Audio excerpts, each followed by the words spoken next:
Well, welcome to Mike.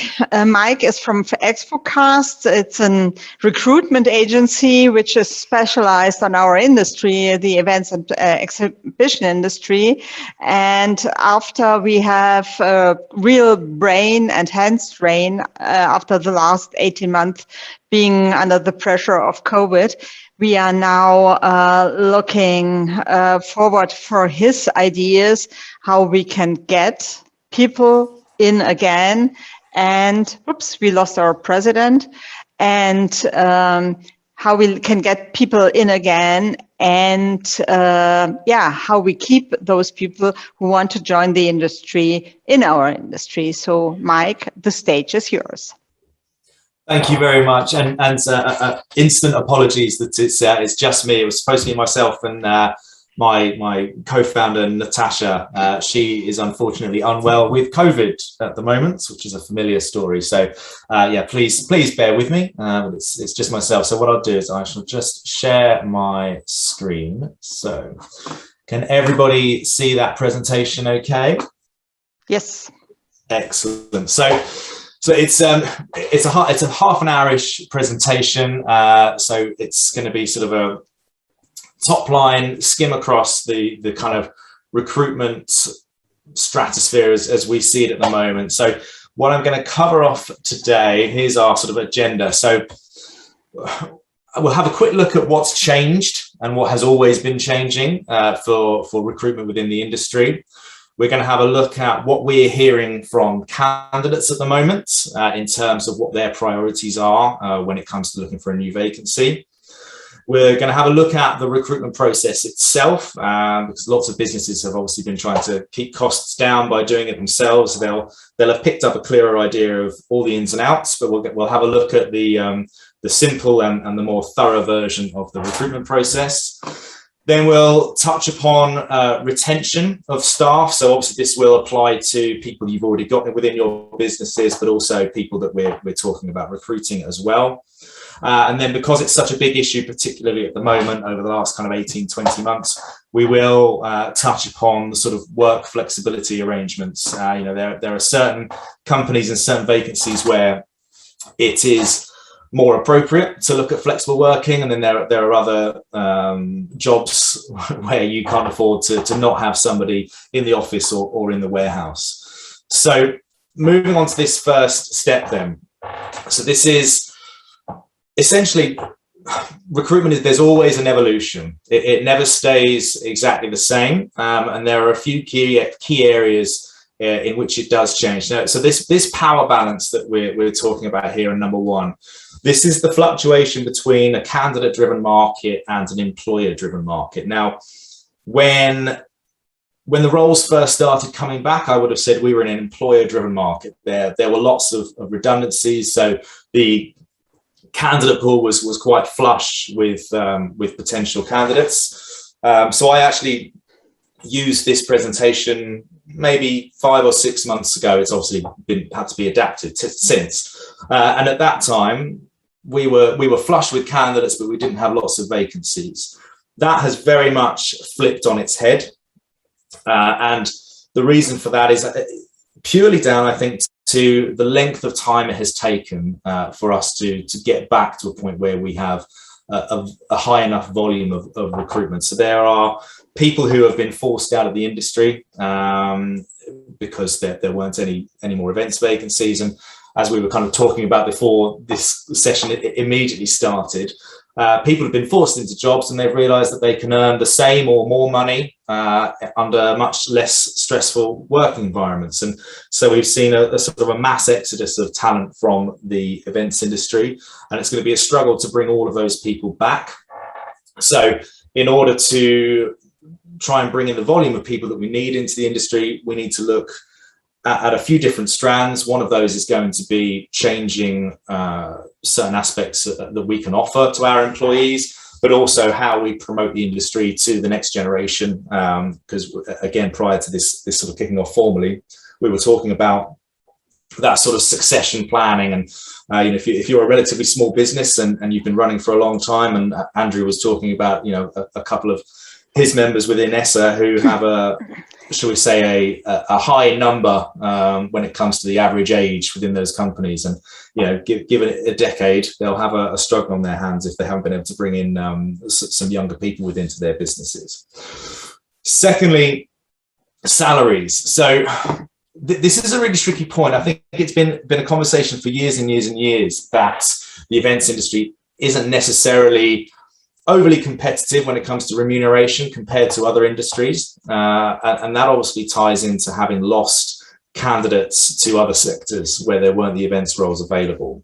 So as well as benchmarking across the rest of the events industry, when we're looking at what sort of salary we should be offering for our vacancies, we should try to look at benchmarking across all industries if possible, because I think this loss of talent to other sectors is only going to get worse, because look, we're an industry of networkers. So everybody who's still here in the industry is going to know multiple people who've left, and they're going to eventually tell people, I left and I'm earning more money. So I think we do need to have a real think about how we can juggle our budgets to be able to offer higher salaries. Obviously, on a sales side, we need to be looking at bonus and commission structures as well. In terms of skills, again, it's a constant adaptation and evolution when it comes to skill sets required.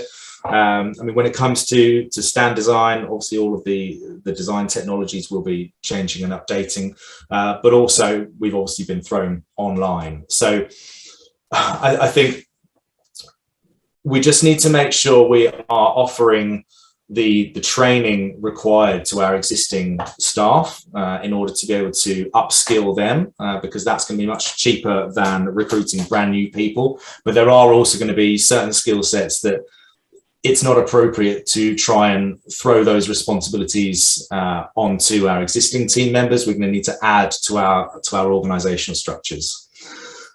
Flexible working has obviously changed massively. As I mentioned earlier, it's not going to be appropriate for every type of role within our organizations to have people working remotely or 100% in the office or a flexible working. But in terms of the impact of this particular subject on recruitment, it's a massive piece at the moment. Every single candidate I speak to has an opinion on flexible working. And we'll move on to that in more detail in the next slide. And then values. Companies, obviously, we all have our mission statements and our values that we put together. We need to make sure we are staying up to date with what society as a whole is talking about, and kind of making sure we're not falling behind. But also we need to make sure that we are doing so in a way that includes everybody within every level of our organization. If you really want to attract talent and use your values and your mission statements as a factor of doing that, then it needs to be quite tangible. Often these things are put together by the senior management team. They don't necessarily mean anything, and the lower levels of an organization barely even know that they exist, let alone what they mean. So next, I just want to cover off, as I said earlier, what we're hearing from the candidate market at the moment. So some of the main objections that they have. So top of that list, obviously, is this flexible working. The vast majority of people want some continuation of that. So for the roles in which it is appropriate, I think it is important for organizations to try to factor this in. Now, there are a few different schools of thought. I mean, in terms of the clients that we're talking to at the moment, the vast majority of them do fall on that sort of 2-3 day split between working at home and working in the office. There are some who are just flat out 5 days in the office, and whilst that decision has been made across the board from perhaps a more conservative mindset, the external reasoning for it is actually one of fairness. So those companies are talking about not being able to allow some of their staff to have flexibility and not offer it company-wide. That what they don't want to do is cause resentment internally between the different departments. So it's a complicated piece, and I think it will come down to communication. But again, there will be certain roles like production, for example. you can't build stands if you haven't got anybody in the building putting them together. Remuneration, largely, candidates are not willing to take less money than they were on before. Whilst it was sort of more of an employer-led market, there were conversations around trying to get people cheaper than they were before, and candidates as well who are struggling to find work are regularly saying to us they will take a step backwards in terms of responsibility, and obviously whatever cut in remuneration that comes with, they will sort of swallow as a necessity.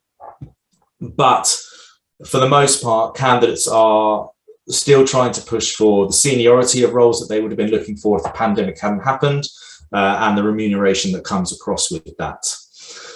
Progression is going to be a real key part in recruitment. Basically, people are looking much more long term. I think this progression and ethos, the next point here, as well as the flexible working, it all stems around the fact that the pandemic has put life into perspective. We have all had to just sort of throw everything up in the air and cope over the last 18 to 20 months. People want to spend more time with their family. They want to feel value and growth within everything that they are doing. So joining a business that has a very obvious ceiling of where they can get to is going to be less appealing than joining a business that has quite an obvious career path. So we're working with a few event technology platforms at the moment, and they have very, very clear paths of progression, particularly on the sales side, and they've mapped it out. And for us as recruiters, that's an incredibly useful tool for us to be able to brief candidates upon, because we're not just selling them on the company and the role as it stands now, we're selling them on the progression that they can see over the next 5 to 10 years within that business. Ethos, societal issues, I feel there are a handful of these that have the conversations have grown over the last 18 months, such as diversity and inclusion. We've got COP26 happening up in Glasgow at the moment, so sustainability is a massive conversation. And then company reputation, as we talked about earlier with the mission and the values of a business. Candidates have opinions. We work with certain organizers, for example, which are tied to larger newspaper publishers, for example, and if those newspapers lean in a particular political direction, that has had an impact on candidates being willing to work for a largely separate but associated events business. So I think a company reputation is very important, both from that sort of parent company viewpoint, but also in terms of what it's like to work there. So again, we have clients who don't have the best reputation in terms of the culture and the environment of working there, and they're aware of this and they're trying to move past it, but you can change your culture and environment far easier than you can change your reputation. So it's an important thing to consider from a long-term perspective. And then the last main objection that we're seeing from candidates at the moment is just purely the stability of the events industry. It still feels too soon for a lot of people, even if they've got a real passion for the industry, as I think we probably all do here. If they still don't feel that it's going to be a stable and secure job, they will wait before they come back. So it is down to us to ensure that we're able to be confident and responsible when we're telling people that when we hire you into this job, this is a secure position. We aren't going to see additional redundancies, and you will be able to stay in this job and be successful. So what happens if we do it wrong? So I don't really like the word bad hire, because it's not that you've hired a bad person, you've hired the wrong person. So we like to talk about recruiting the right person for the right job, but it's worth being aware of the implications if you do make a mistake. So the obvious one is the financial. It's cost money to train that person. You've potentially paid somebody like me a recruitment fee. If it's a sales role, there'll be cost where that person hasn't been hitting their targets. If it's not a sales role, there'll still be a loss of productivity, and that will have an impact on the bottom line as well. Then there is the employer reputation. So if you make recruitment mistakes too often, you can become known as a bit of a revolving door. The employee experience will build to be a bad one. Think net promoter scores, but for your employees, which in turn can make future hiring more difficult. Essentially, as I said earlier, we are an industry full of networkers. We regularly have candidates, say to us, the job sounds interesting. I know a few people who've worked there. I'm going to go and have a few conversations before I say yes to having my CV sent over. And I'm all fully supportive of that. I would much rather people make decisions based upon as much data as they can. But as employers, you need to be aware that even your candidate experience during the recruitment process, only one person is going to get that job. So as long as you are treating every candidate with respect, you can still actually build a bad reputation throughout your recruitment process as well. And then there's the occasional poisoned chalice vacancy. So there are a couple I'm aware of actually within the same business who shall remain nameless, whereby there is a particular vacancy within that business that tends to change hands every year. And so the word spreads around that particular vacancy. So it's not necessarily an impact on the overall business, but on that vacancy, nobody wants to do it anymore because they know that they're going to leave a job to join this one and then they'll be gone within a year because it just doesn't work. So that company, for example, needs to have a look at the organizational structure, why that job doesn't work, and do they need to change what that role actually looks like. And then the additional risks of making a recruitment mistake is actually the impact emotionally on the rest of the team that's there. If you've got a core team of people who have been there for years, but they're constantly seeing a churn of others in and out, that's going to have an impact. They'll have to pick up the workload. They're not going to necessarily feel like it's a stable company that they're within. And if that recruitment mistake hasn't been spotted and everybody's made friends, then they're losing a colleague that they cared for as well.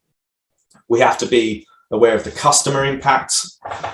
So the more time you're spending on recruitment and training and managing somebody out of a business is all time that you haven't got to spend towards your customers.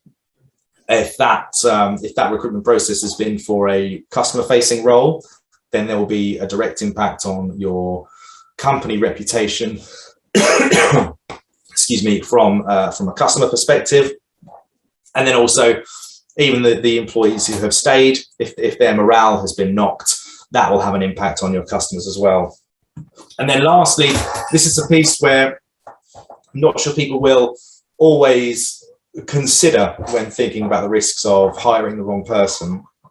But every person that you hire has a direct impact on your career. So whether even if you're a company owner, you may answer to shareholders, or you may be thinking about an exit strategy or selling the company one day, or if you are a mid-level manager. If you hire the wrong person, that's going to have an impact on how soon you can sell your business or the valuation of your business, or it may have an impact on, if you're mid-management, the numbers or objectives that you're reporting to your seniors. So there's always an impact of, if you hire the wrong person, it's actually going to affect and stall your own career. So we've all actually got a personal stake in recruitment rather than just the sort of commercial or company stake. So a basic recruitment process, either someone's leaving or there's a position of growth. So we've got a new vacancy. You put it out for search, whether that is a combination of advertising, recruiters, be they internal or external, and obviously chatting to your current team, see if they know of any potential referrals.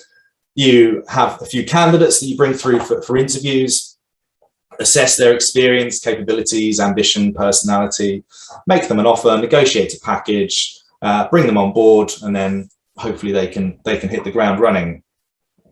Now, where companies have had to try and keep costs down and do a lot of their recruitment themselves, unfortunately, some of them have made mistakes because this is what they see as the entire recruitment picture. This is slightly more thorough. It would be a wall of text if I put everything in there, but hopefully this gives an overview of how much more information that we actually need to put in towards recruiting people. So when the vacancy pops up, whether or not it is due to a resignation or whether it's a brand new role, it's my experience that people sometimes jump the gun. They pull the trigger too soon on jumping to the recruitment process. And we've had a few roles recently where we've been given a vacancy, we've been told it's got budget sign off. We present several candidates, they have an interview, and then all of a sudden the client has said, actually, we've had to think about it. And this one big role, we now want to break into two smaller roles.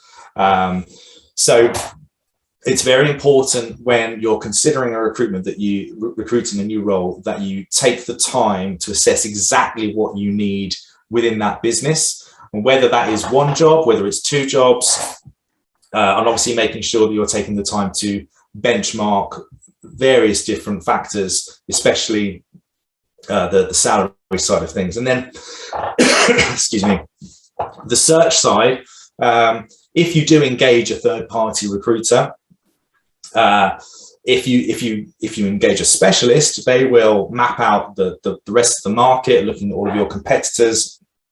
They will headhunt both active and passive candidates via various platforms. We have our own network full of referrers that we can go out to for different types of roles and within different regions. So there's quite a lot of depth, I suppose, to what you get from a third-party recruiter than what you may be able to get if you just sort of put a few adverts up yourself.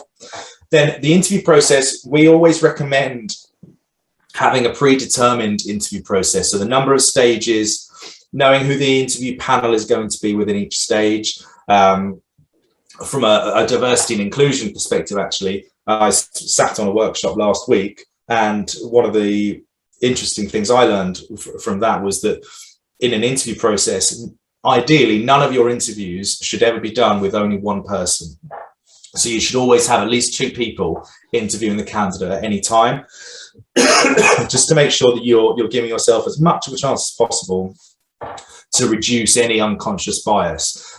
So pulling it back into this process here, know exactly how many interview stages there are, ideally who the interview panel is, exactly what the format is. If there's any kind of task or presentation or role play to be done, have that brief written before you even start your search process, and try to have a time frame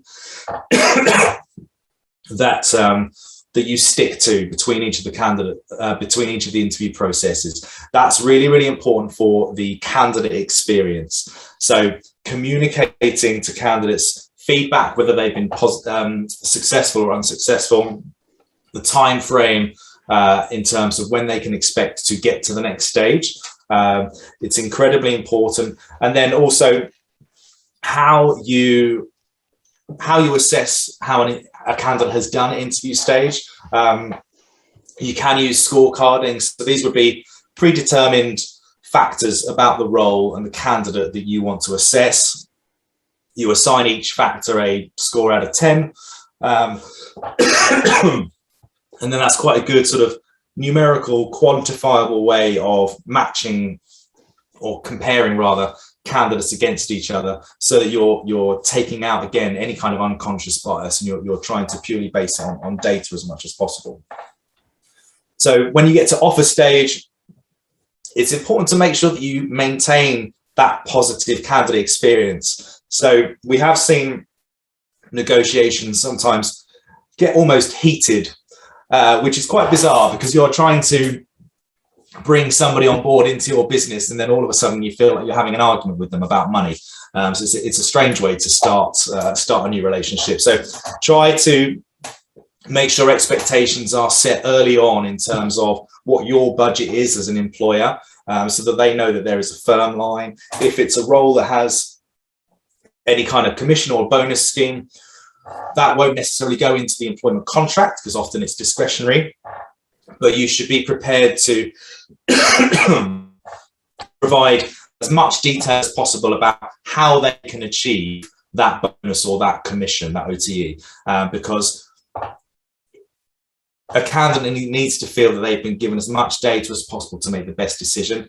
And if it's all a bit wishy-washy when it comes to their overall earning potential, they're likely just to turn around and walk away. So communicate clearly, have your information ready to share with that candidate, and that will go much, much smoother.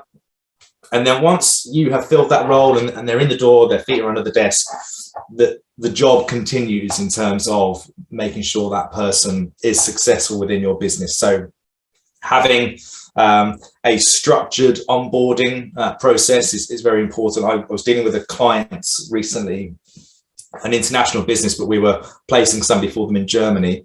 Their onboarding was incredible. It was almost like an online qualification. They had various modules. They had time blocked out with all of the different internal stakeholders who would be teaching the new employee the different processes and systems. There was a library of videos of earlier onboarding so that the employee could go and watch it in their own leisure. If they weren't sure about something, they could go back and watch a video of that particular internal stakeholder explaining how everything works. And I thought that was the most thorough onboarding I've ever seen, actually.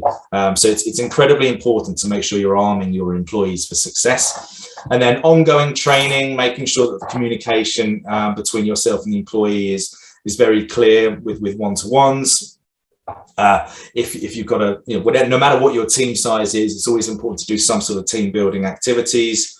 Again, as we talked earlier, making sure that there is a clear progression path. If this is a person for whom they are particularly ambitious and that growth is important, keep communicating with them about that progression path. See how they feel they are getting on. Are they progressing that journey at the pace that they would like to be?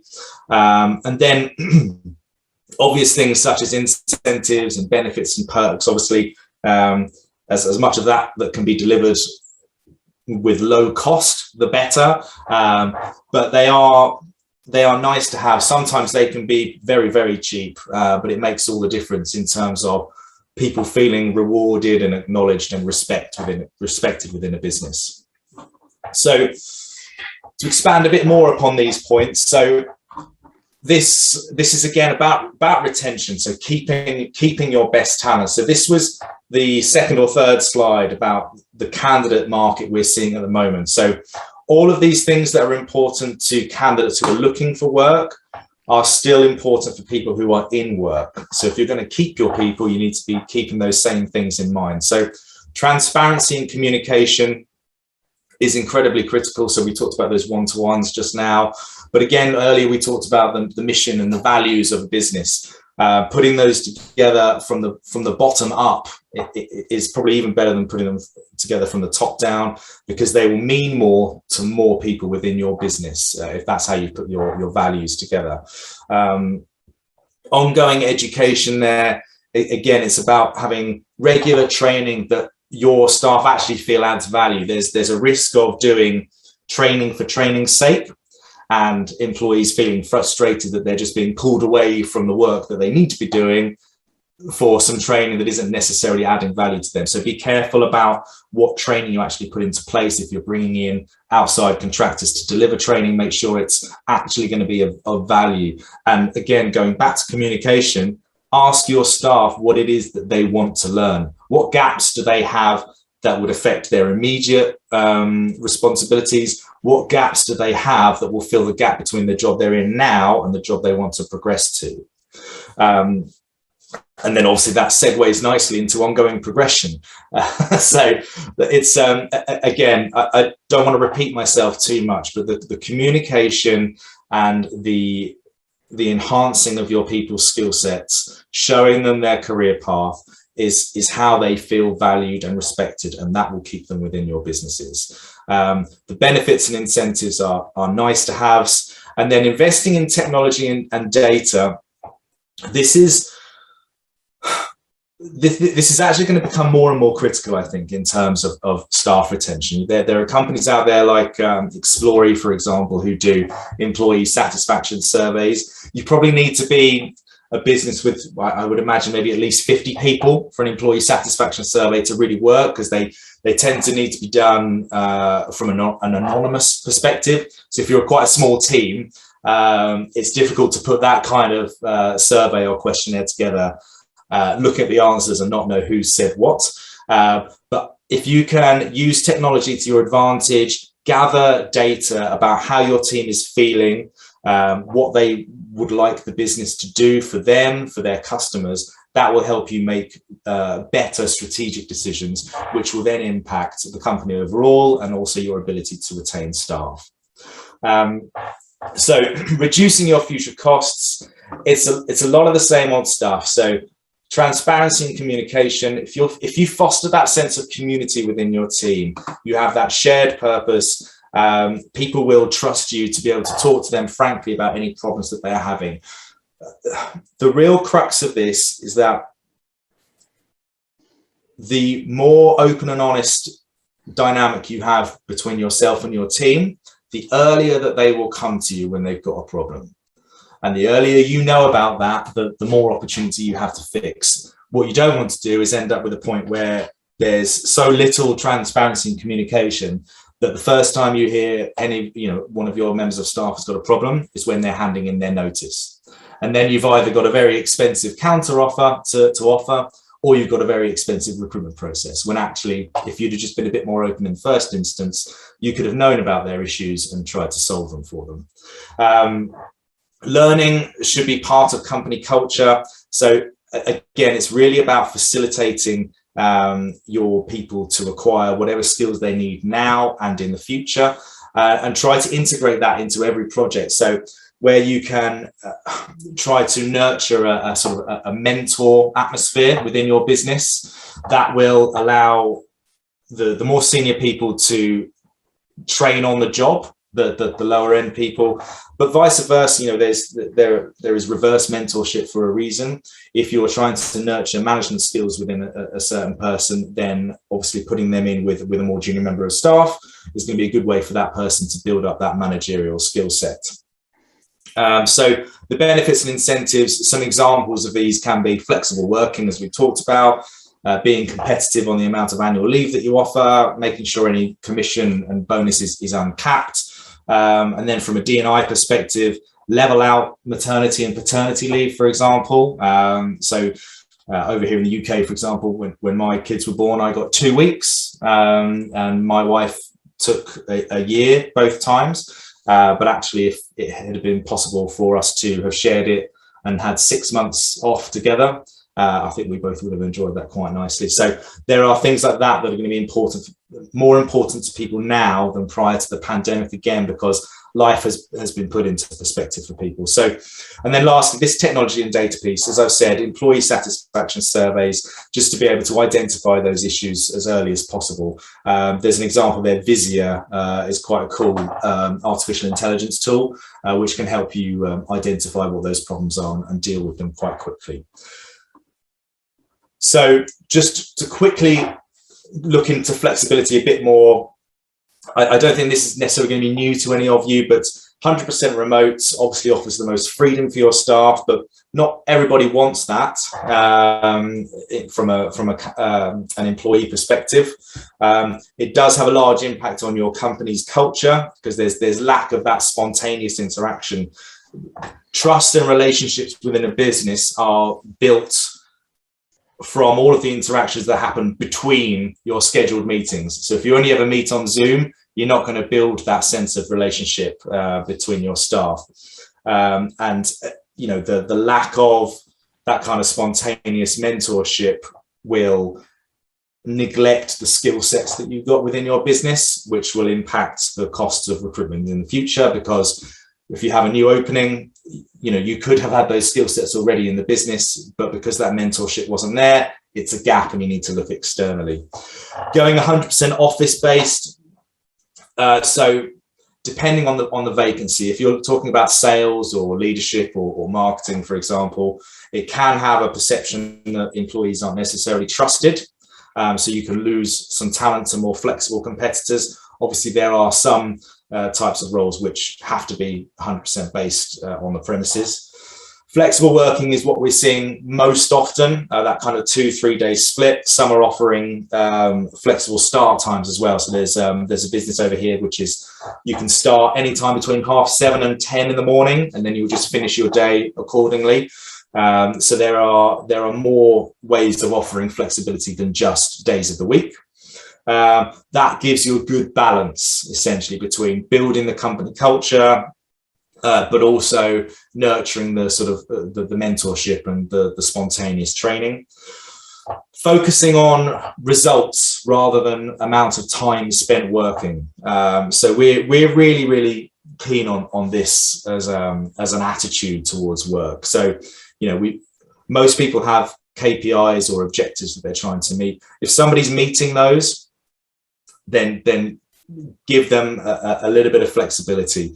If someone's meeting all of their targets, but they left work 10 minutes early, don't come down on them like a ton of bricks, because that is just going to drive that person out of your business. And then other ways that you can offer a better work-life balance outside of just flexibility, offering mental health support. So there are various consultancies or even apps, for example, that you can provide to your staff to help them look after their own mental health. Additional support for parents that goes far beyond what I mentioned earlier about sort of leveling out that maternity and paternity leave. Healthcare where possible. Thinking a bit more carefully about any perks that you offer. Make sure that they're actually adding value and they're not just sort of things that look good on paper, but it's a novelty that will quickly wear off. Acknowledging people's individuality. So it's a very vague vague bullet point there, but I think it's important to not try and make carbon copies within a business. Nurturing a culture of trust. You can do that with 100% office-based, but it's just that much more difficult, and you need to make sure you're putting the effort in. And then increasing annual leave doesn't solve all of your problems, but it can make a large difference, particularly within the hiring process. We've had a few vacancies where people were being asked to lose sort of 5 to 10 days worth of holiday by moving from one company to another. And obviously that was down to us to try and negotiate that back up for them. But it's something relatively simple that can have a big impact on how on that work-life balance that your employees have. So that's it for today. I feel like I've kind of rushed through it a bit, but if you do want to sort of chat to us about any of these points in more detail, that's our sort of contact information there, and you can get to our individual LinkedIn profiles using those QR codes. But I shall stop there, and we can see if there's any immediate questions that people have got on any of those points. That's really a great talk, Mike. Thank you very much. Just two questions. The first one is, you mentioned this Vizier for AI. What is that? So that is, bear with me one moment. I shall pull up the page so that I'm giving you an accurate answer. So Vizier, so it's people analytics. So there are other versions of this, but essentially it's oh gosh, where are we?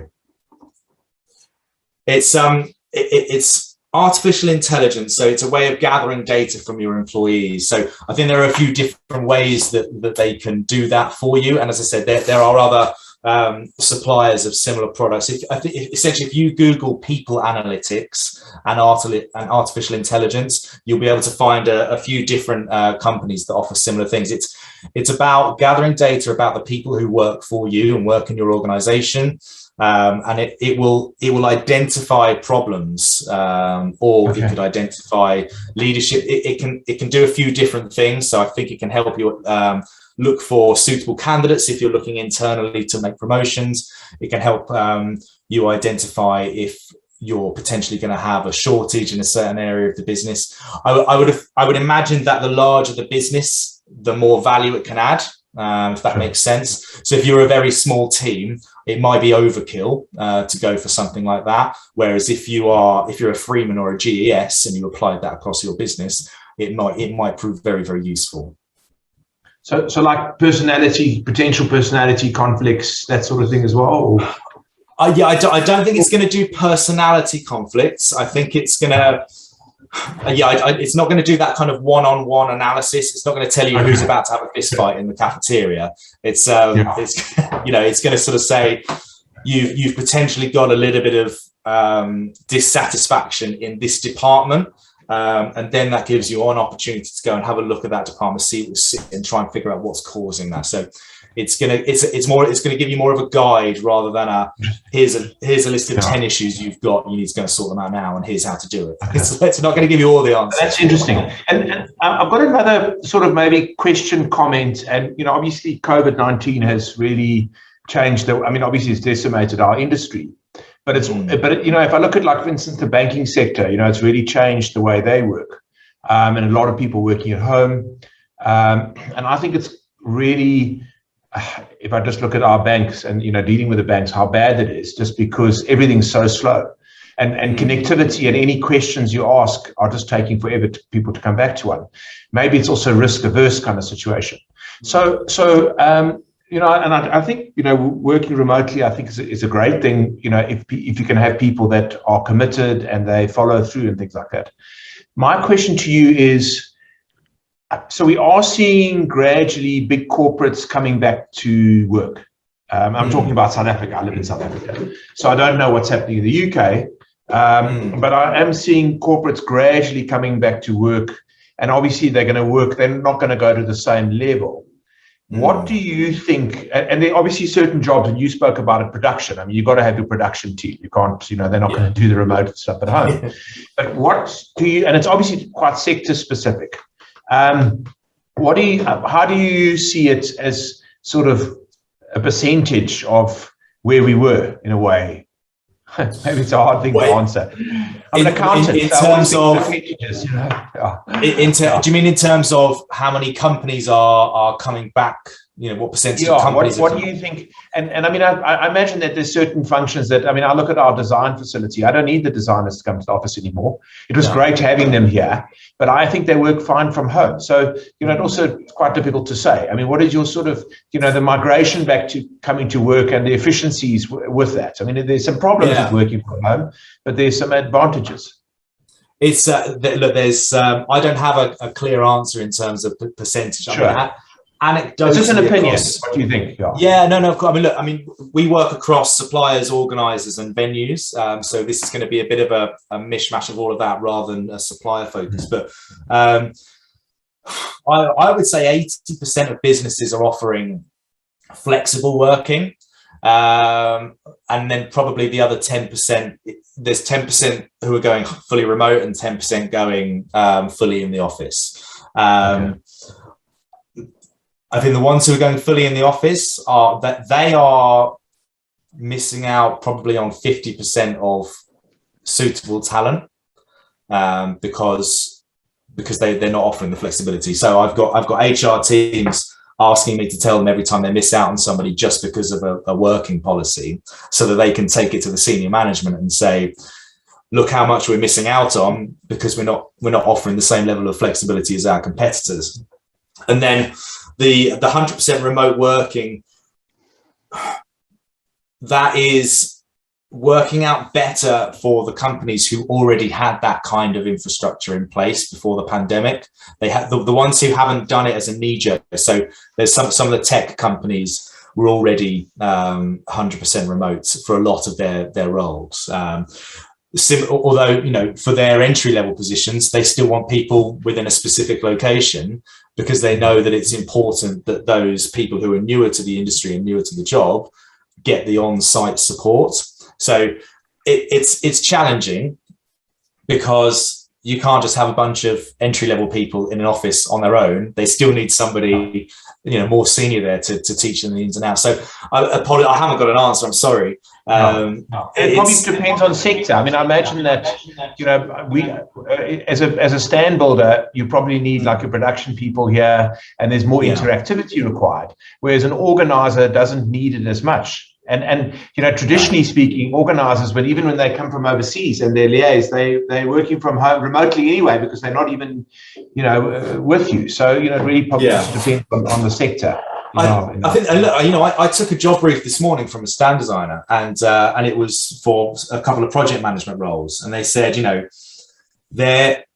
they do everything start to finish. So their project managers, they would much prefer to have in the office all the time, because they're constantly collaborating with the guys who are actually building. Absolutely. And it slows down the production process if they can't just walk across and say, help me with this. So it's whereas, like you said just now, the designers, they're pretty much all remote. So it doesn't really matter. So I think a business like that, as long as it's communicated well, it's very easy to explain to your teams why some of them are able to have a more flexible working arrangement than others. Whereas, as I mentioned earlier, I actually think it's for more more old school thinking that one of our clients is 5 days a week in the office as a global policy. This is a massive international brand. As a global policy, everybody's 5 days a week in the office, and they're communicating that it's because they don't want to be unfair to the people who have to be in the office.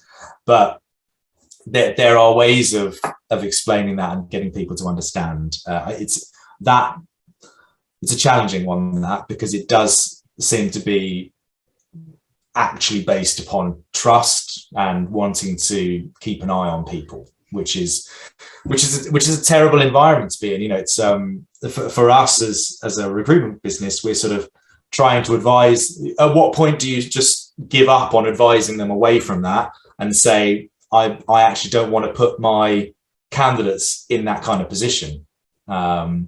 It's challenging. But then there are some candidates who are really happy being 5 days a week in the office, and they'd much rather it. Not everybody has got the setup at home to be able to do it. We need to think about things from a privilege perspective as well.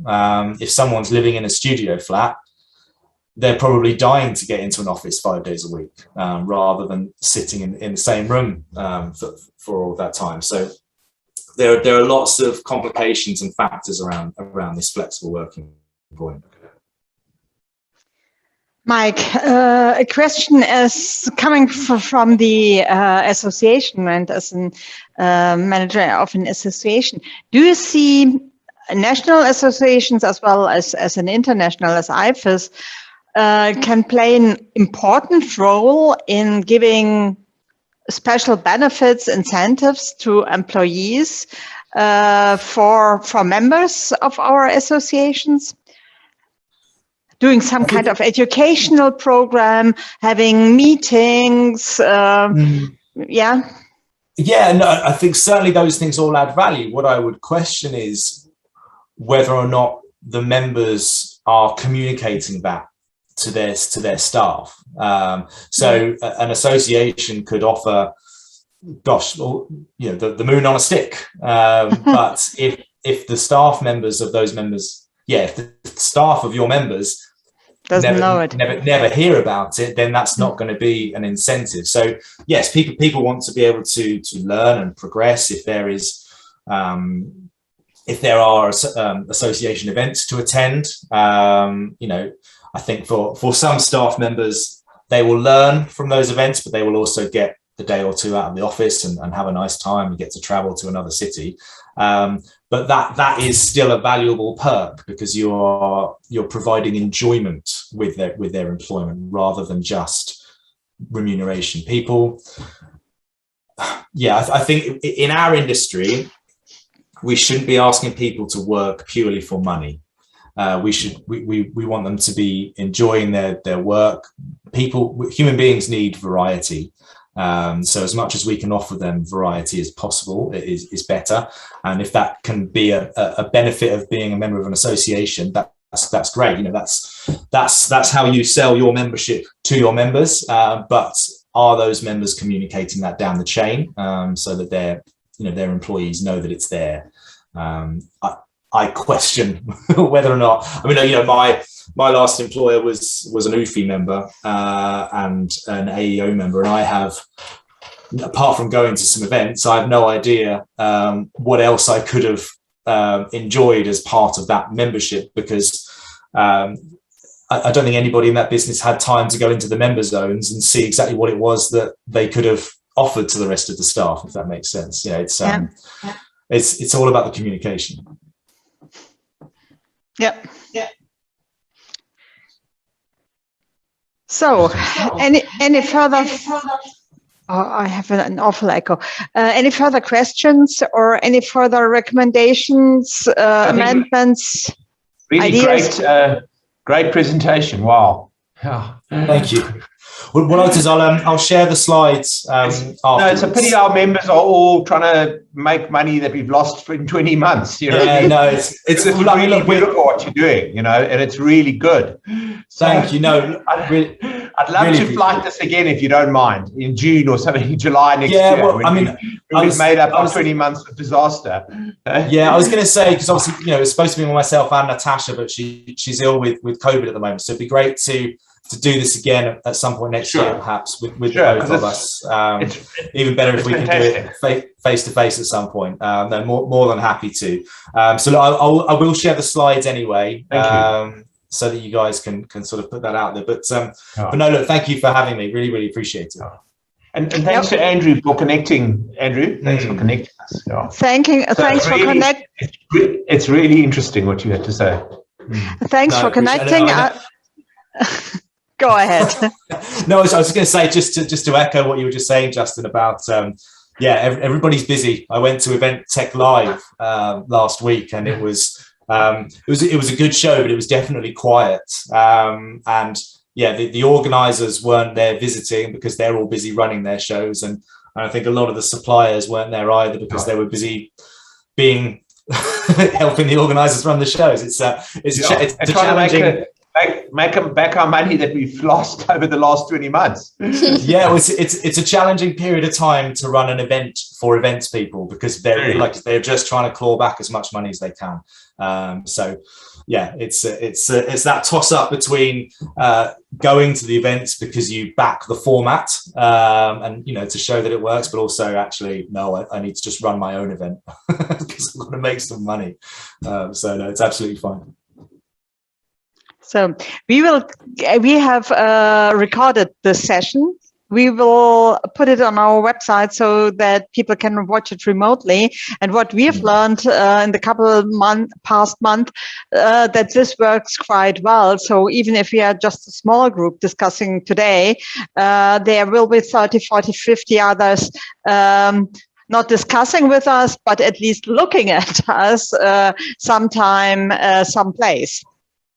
Great. No, that's wonderful. Yeah, obviously our contact details are all on that final slide. So I'm happy for your members to reach out to us if they've got any questions they want to ask. That's absolutely fine. That's great, Mike. And hopefully I won't cough through the presentation next time. All good. So thanks a million. And have a wonderful week. It's Monday, a wonderful afternoon. Yeah, well, we are all in almost the same time zone, though it's not bye-bye for dinner or good morning to Americas. It is really afternoon, and enjoy the rest of the day. Thanks, everybody. Thanks so much. Thanks, Mike. Thank you. Thanks, Mike. Thank you. Bye-bye. Bye. Bye. Bye-bye. Bye.